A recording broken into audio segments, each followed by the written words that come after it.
తెలంగాణ ప్రజలు ఎప్పుడెప్పుడా అని వెయిట్ చేస్తున్న స్థానిక ఎన్నికలకి డేట్ ఖరారైనట్టు కూడా తెలుస్తా ఉంది. ఎన్నికల కమిషన్స్ కూడా ఈరోజు ప్రెస్ మీట్ పెట్టేసి వాటికి సంబంధించిన వివరాలు వెల్లడించిన పరిస్థితి కనబడతా ఉంది.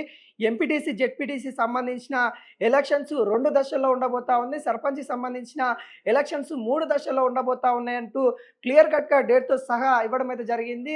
గత కొద్ది రోజుల నుండి కూడా చూస్తా ఉన్నాము. తెలంగాణలో స్థానిక ఎలక్షన్స్ పెడతారా లేదా?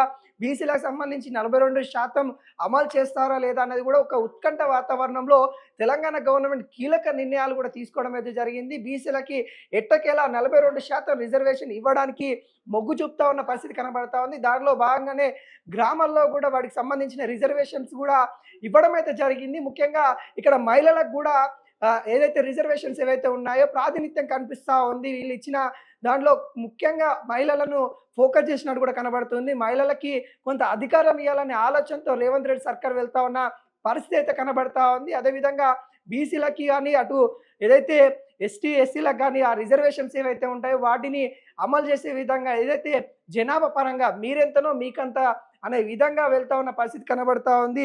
ఏవైతే ఎలక్షన్ సంబంధించి స్థానిక ఎలక్షన్ సంబంధించి కూడా అక్టోబర్ 9 నుండి నామినేషన్స్ తీసుకునే పరిస్థితిలో కనబడతా ఉంది. ఎన్నికల కమిషన్ క్లియరెన్స్గా చెప్తున్న పరిస్థితి కనబడతా ఉంది. అదేవిధంగా అక్టోబర్ 23 మరి అదేవిధంగా అక్టోబర్ 27 2 రోజులలో మరి మొదటి దశ 23వ తారీఖు, రెండో దశ 27వ తారీఖు ఓటింగ్ అయితే ఉండబోతా ఉన్న పరిస్థితి కనబడతా ఉంది. తొలుత ఎంపీటీసీ, జెడ్పీటీసీ ఎలక్షన్స్ ఉండబోతా ఉన్నాయి. తర్వాత సర్పంచ్ ఎలక్షన్స్ ఉంటాయన్నట్టు కూడా చెప్తా ఉంది. అక్టోబర్ 31 నుండి నవంబర్ 4 వరకు సర్పంచ్ ఎన్నికలు కూడా ఉండబోతా ఉన్నాయి. 3 దశల్లో మరి సర్పంచ్ ఎన్నికలు అయితే ఉంటున్నాయి అన్నట్టు కూడా క్లియర్ కట్గా చెప్పిన పరిస్థితి కనబడతా ఉంది.